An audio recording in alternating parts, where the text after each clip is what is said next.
Ladies and gentlemen. Welcome to this session of self-improvement to the Quran series, which we have begun in Ramadan. Today, the passage that we are going to study is from Surah Al-Muminun, which is the 23rd Surah of the Quran, verses 57 to 62. Just going to read out the text and translation. Bismillahir Rahmanir Rahim. Innal lazina hum min khashyati rabbihim mushfiqun, wallazina hum bi ayati rabbihim yu'minun, wallazina hum bi rabbihim la yushrikun. والذين يؤتون ما آتوا وقلوبهم وجلة أنهم إلى ربهم راجعون أولئك يسارعون في الخيرات وهم لها سابقون ولا نكلف نفسا إلا وسعها ولدينا كتاب ينطق بالحق وهم لا يظلمون. However, those who keep fearing the might of their Lord and who believe in the revelations of their Lord, and those who do not associate partners with their Lord, and those who, when give something for His cause, give with their hearts trembling, with the thought that they have to return to their Lord. It is they who are taking lead in good works, and they shall certainly acquire them. In reality, we do not burden a soul beyond its capacity. And we have a book which shall accurately disclose what they had been doing in the world, and not the slightest injustice shall they suffer. So once again, we have a passage of the Quran which speaks of the traits of the believers.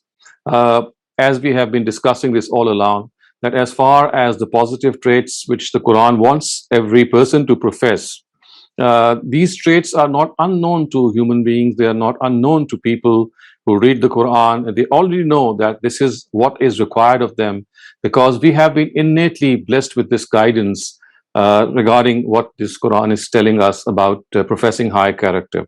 All the Quran does in this regard is that it keeps reminding us that we must not forget this lesson that we have been taught in our innate guidance. We have been sent in this world with this guidance in our own nature, and lest we forget, the Quran continues to remind us. And precisely for this reason, one of the names of the Quran is Zikr. Another is Zikra. So both these words actually mean reminders. So the Quran is a reminder. It reminds us of the facts that we already have in our nature, in our intuition. And it is precisely for this reason, as I said, that Quran does not give us any original guidance. And one thing also which we have to understand here is that the Quran is a book for all humanity. It's a book for mankind. It's not just a book for human beings or Muslims, I would say. We have made this book to be a book meant for the believers, whereas the Quran calls itself to be Hudal Nas. It is guidance for mankind. So, taking cue from these words, that it is guidance for mankind, we have to understand that the Quran is something which gives us this urge. It gives us this inspiration that when we follow these traits, when we acquire these traits, when we implement these traits on our own selves, we are in fact reminding ourselves of something that we already know. It's the call of our own hearts. So the first thing it says is, Innal lazina hum min khashyati rabbihim mushfiqun, that these believers are those who keep fearing the might of their Lord and who believe in the revelations of their Lord. Obviously, when we know that the Almighty is the creator of this universe, He has made us, He is going to look after us, He is looking after us, and one day He shall call us to account. So the immediate emotion that we get is that we do fear that accountability, just as we fear the accountability whenever we are made to pass through this test in our own world. So when we are given, when we have to take an exam, for example, when we have to go through a test, there is a little bit of anxiety and apprehension in ourselves. And that anxiety and that apprehension, of course, is to succeed. We do apprehend such exams and tests, but the anxiety and the apprehension that we have is that we would like to pass through these tests, and this makes us a little anxious. In a very similar way, when we say that we fear the Almighty, we are actually fearing His accountability, and His accountability is His justice. And when we fear that justice would be done, the thing that we do fear most is that, well, whatever bad things that we have done would be brought to light, and therefore we have to be as vigilant as possible. So we have to understand this notion of fearing the Almighty. It is not that you're fearing someone who is, horror personified, as people would think. It's not the case with the Almighty at all, Nauzubillah. As far as God is concerned, He is an embodiment of mercy. He is the most merciful. But fearing the Almighty actually means that we are fearing His accountability and His justice, and at the same time thinking that we might fall short, and therefore we should try our best. And وَالَّذِينَ هُمْ بِآيَاتِ رَبِّهِمْ يُؤْمِنُونَ, that they are people who believe in the revelations of their Lord. So the revelations of the Lord, of course, refer to the verses of the Quran, to what God has revealed, and they believe in whatever the verses tell us. They regard them to be true. They give us true information. They are based entirely on the truth, and therefore whatever they say is something which we have to believe in. And whatever these verses say, as you might have also gauged from various occasions, that it's also logical, and it's so, it stands the test of all reasoning, that when we say that this is something that we have to believe in, then this belief is not a blind belief. It's not something like a dogma. It's like an intellectually understood belief, something that we can reason, something that we can actually argue in favor of, and something which we can transfer to other people because we are able to reason out that thing. So when we say that they believe in these revelations, it's not a blind belief. It's not a dogma. It's not something that people do and they don't have any idea of. No, in fact, this belief is based on reason and rationality. And precisely for this reason, you'll find the Quran at numerous places substantiating its claims regarding the hereafter, regarding accountability, regarding the fact that there is one God, regarding the fact that prophets of God and books of God were revealed. So all these beliefs, they are not meant in any way to be forced down our throat. They are something which we can reason, understood out of reason and arguments. And therefore, we have to understand that believing in God's revelations is something that becomes an understood reality on our part. It's not something that we just blindly fall into. وَالَّذِينَ هُمْ بِرَبِّهِمْ لَا يُشْرِكُونَ. So the third thing which is mentioned is that they do not associate partners with God. They do not have any inkling of the fact that there could have been one God, because it is as simple as the fact that had there been more than one God, the Almighty says, I would have informed you. And in the absence of any information from me, there is absolutely no point and no chance and nothing that can come to you in which people can directly say that, well, we are servants, or we are answerable to more than one God. This is an information which is privy to God only. And when He has said that He is one, so if we still associate partners with Him, then the Almighty at other instances has said that this is iftara al-Allah, which means that this is imputing falsehood to God. And this has to be, it is such an irrational thing. As the more rational a thing Tawheed is, the more irrational a thing polytheism is, because as we have just seen, it's not based on any reason. It's just based on fear. It's based on the aloofness of the Almighty. It's based on the wrong conception of the attributes of the Almighty. وَالَّذِينَ يُؤْتُونَ مَا آتَوْا وَقُلُوبُهُمْ وَجِلَةٌ أَنَّهُمْ إِلَىٰ رَبِّهِمْ رَاجِعُونَ. And those who, when give something for His cause, give with their hearts trembling, with the thought that they have to return to their Lord. Again, something which is very, very telling, that when we spend for the cause of God, it's not that we think that we are doing a favor to other people. No, sir. We are not doing any favor. In fact, we are recipients of a favor. God is doing us a favor to give us an opportunity to spend for His cause. And precisely for this reason, the verses say that when they give for the cause of the Almighty, they give it with their hearts trembling. It is as if they tremble with God's fear and with the cognizance of the fact that He is watching over us, and with the comprehension of the fact that this thing, or this wealth and these riches and this charity that we are giving for His cause, they are meant to be, they are actually meant to be something that we had to share with our underprivileged people around us. So therefore, they do this with hearts trembling, which makes us realize that this is not something of a favor that we are doing to other people. It's in fact a duty. It's something of an obligation that we owe to them. And when we fulfill this obligation, our hearts tremble that yes, we were provided with this opportunity and now we are being able to fulfill it. أولئك يسارعون في الخيرات وهم لها سابقون. So then it is said that it is they who are taking lead in good works. أولئك يسارعون في الخيرات وهم لها سابقون. And they shall certainly acquire them. So it is such people who take lead in righteous deeds, who do righteous deeds. They are always people who would like to outdo other people in these righteous deeds. At other instances, the Quran has said that as far as areas are concerned in which the Almighty has blessed people with certain things and which cannot be changed, for example, the parents that he is born into, the country that he is born in, the tribe and the family and the race and the color, all these things cannot be changed. So the Quran says that لا تتمنوا ما فضل الله به بعضكم على بعض, that do not wish that you are given superiority in these things which have been ordained to you, which have been destined for you. Yes, there is one thing in which you should try to outdo each other, because as far as outdoing each other in things which are beyond our control, it's like a meaningless exercise. But things which are in our control, God says that it is here that you have to take lead, and that is fastabiqul khairat. Try to outdo others by doing righteous deeds. You cannot outdo others in areas which have been destined, which God has already chosen for you.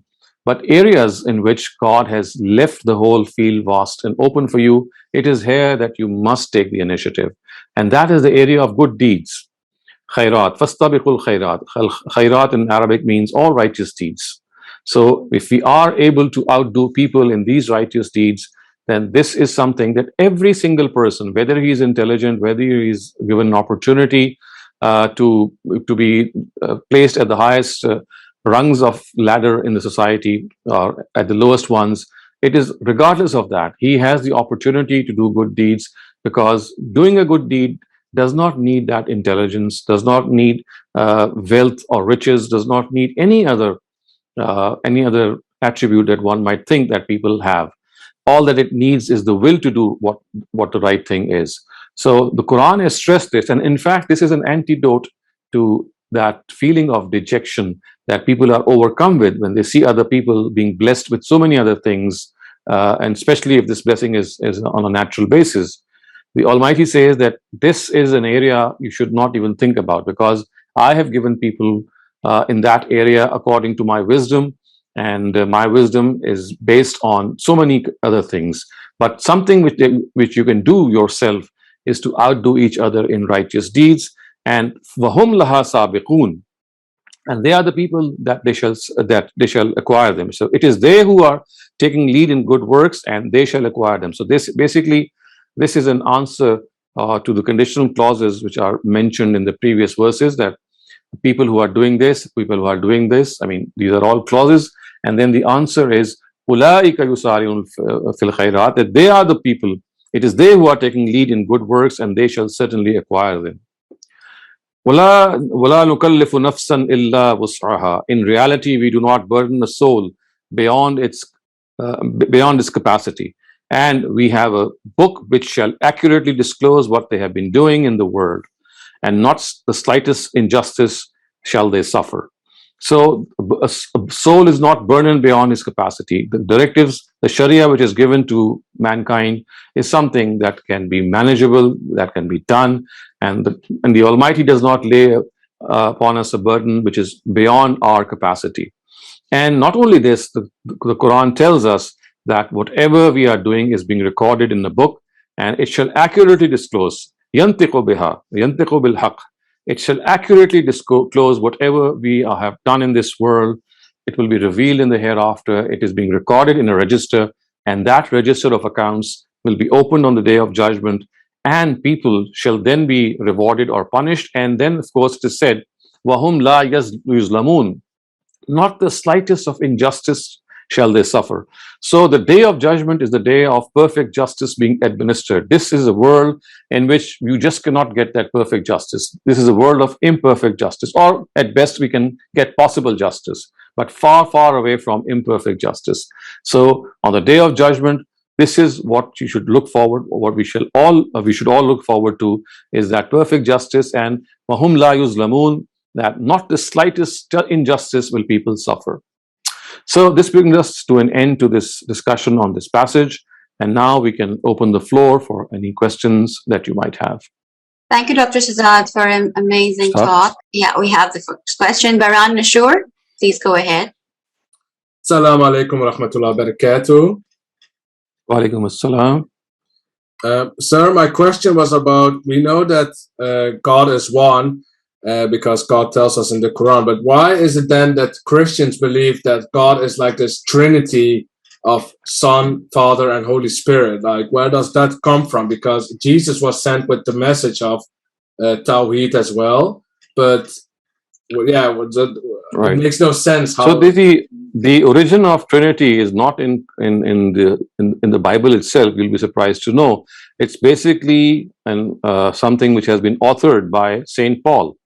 He is the author of this doctrine of Trinity, and the way he has actually defined it, it looks to be as if it is something of a monotheistic belief, in which there are three Godheads, but God is one, and they always say that God is one, but the way that they describe it, it's like a mockery of monotheism.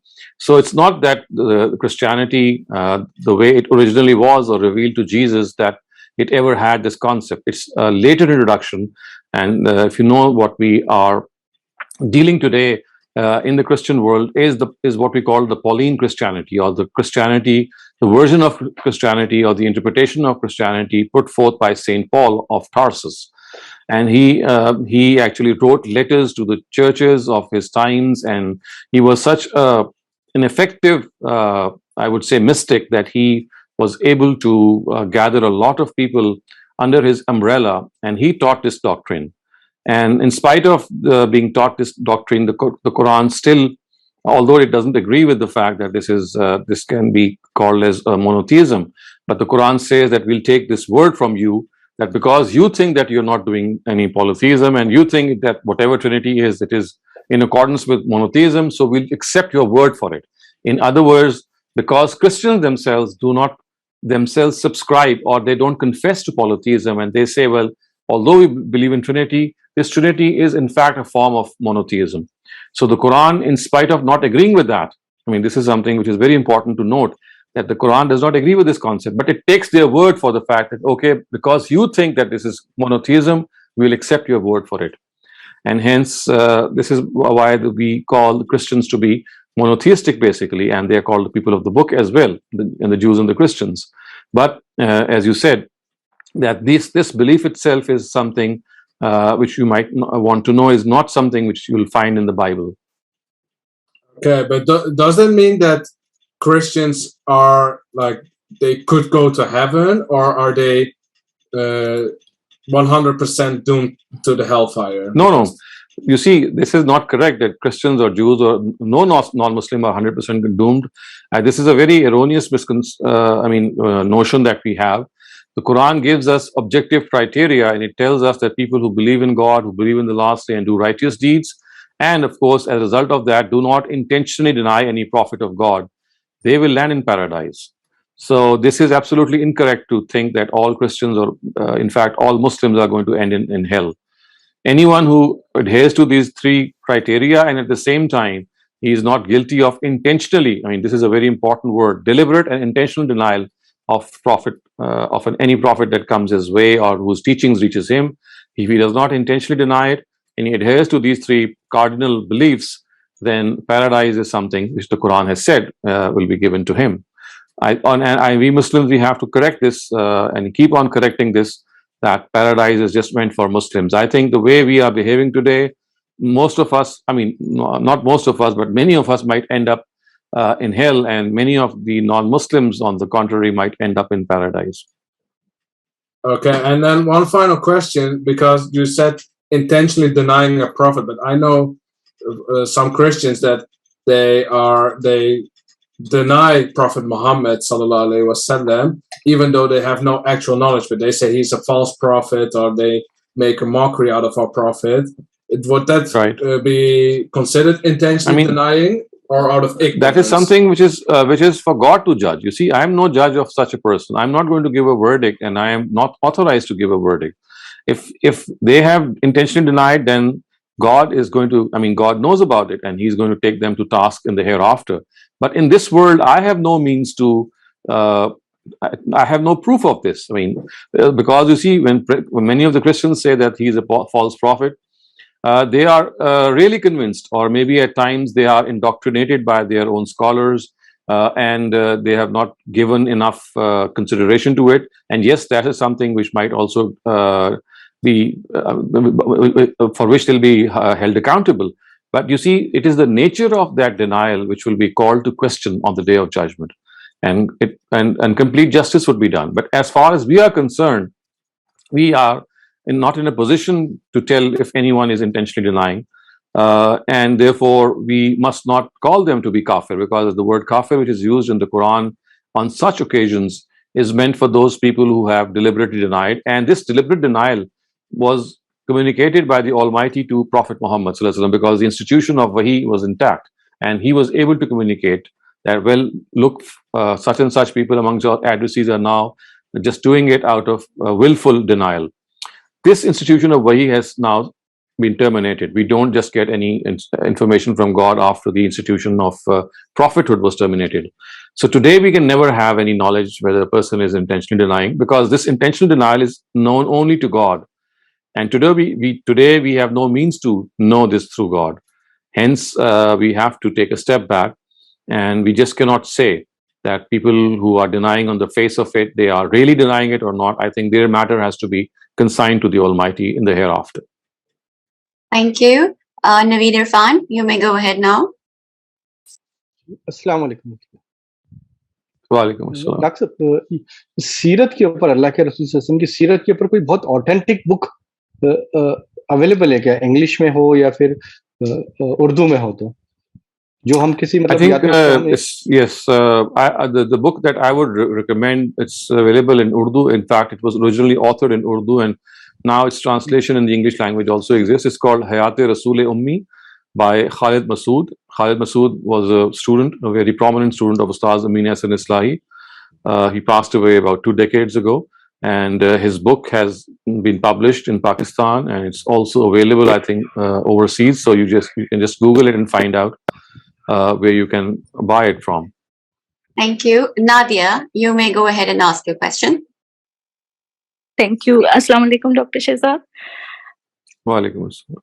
First of all, ये जो book है खालिद मसूद की, ये मैं भी recommend करूंगी. ये मैंने भी पढ़ी है और बहुत बहुत अच्छी बुक है.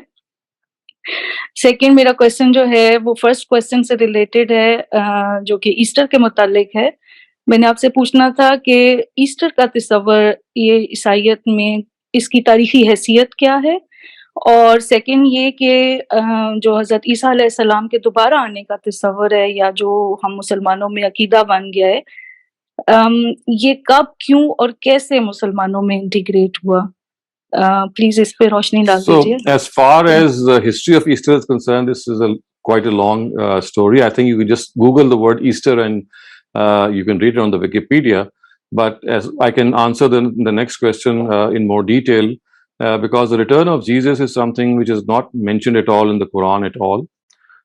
It is mentioned in certain hadith narratives and very, very important books of hadith like Bukhari and Muslim. They mention of the second coming of Jesus.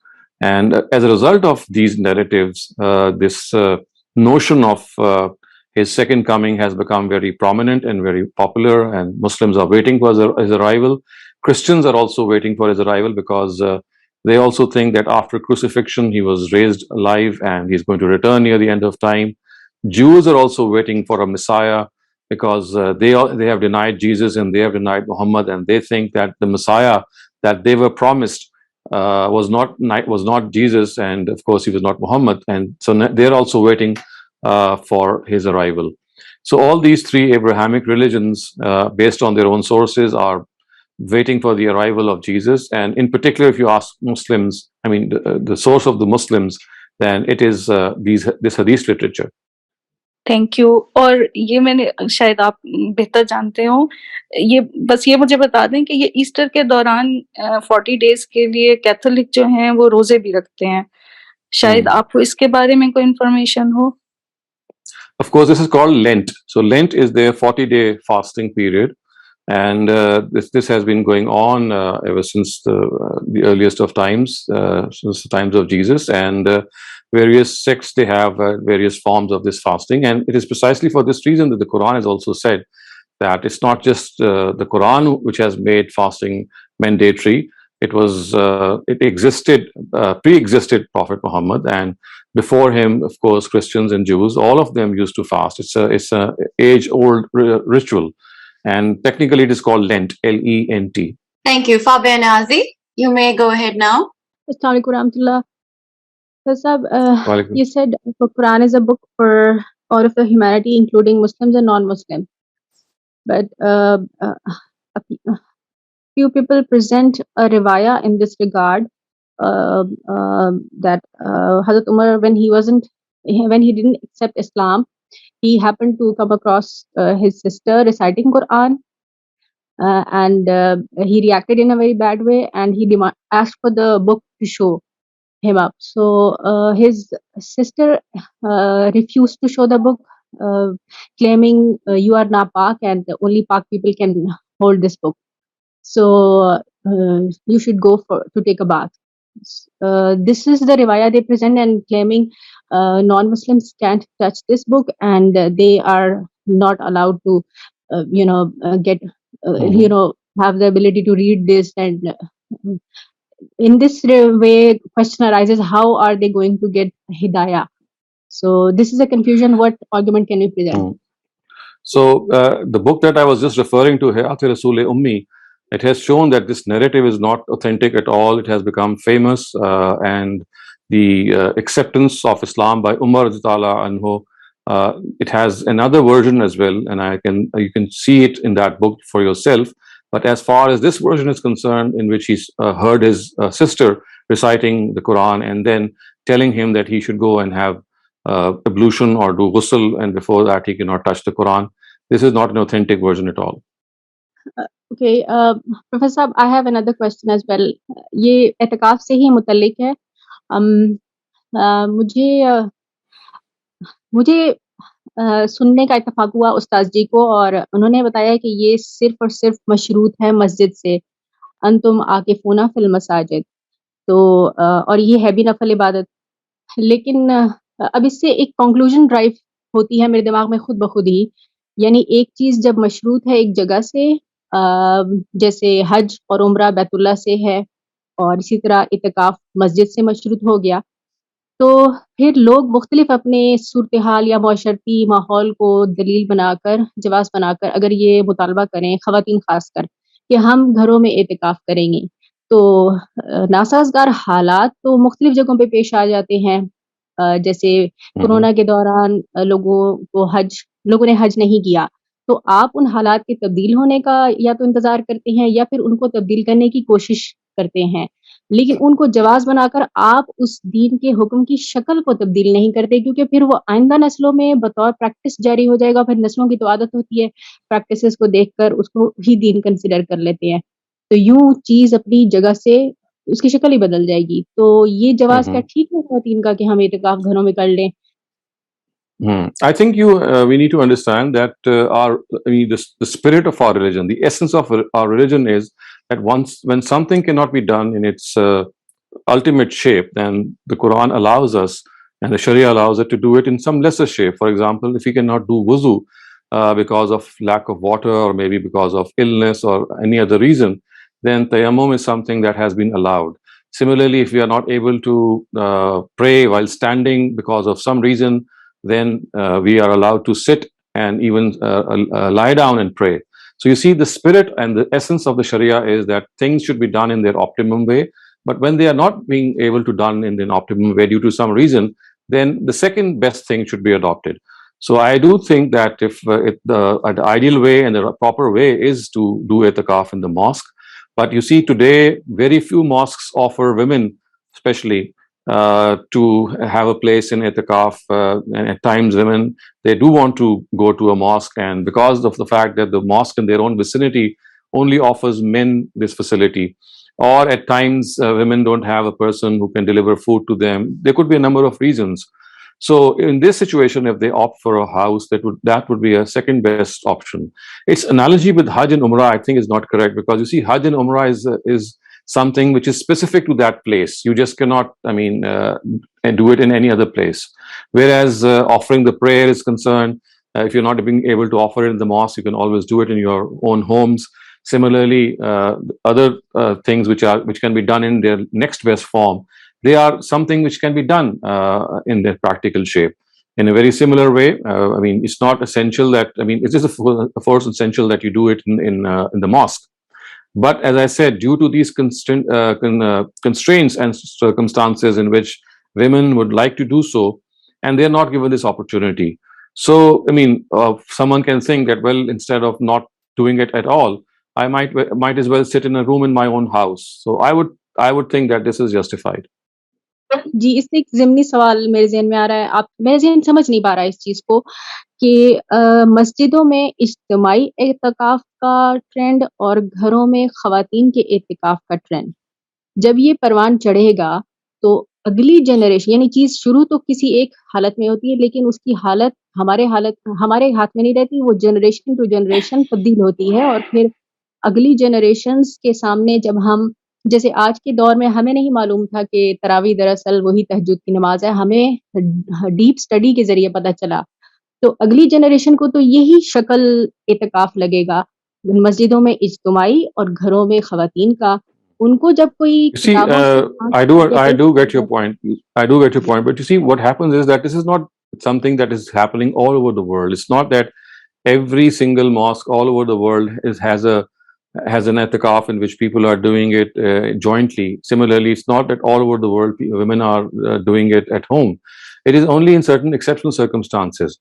So you see, when a woman is confined to her home, this is something that she could also tell her children, she could tell her surroundings that, well, I'm doing it as a second best option. It is only when people start doing this as the first best option, and they don't even mention the fact that the real place for itikaf is the mosque, that this happens, what you are saying. So if things are, portrayed the way they are, if people offer, and I'm talking about women, if they start doing so at home, and what I'm saying is, it's not that all the women are going to do it. There are so many mosques in which women, they still sit in itikaf. I'm just talking about those women for whom there is no opportunity. And if they sit at home, I would never recommend someone who has the opportunity to sit in the mosque that she should not go to the mosque and do the itikaf at home. She should go to the mosque.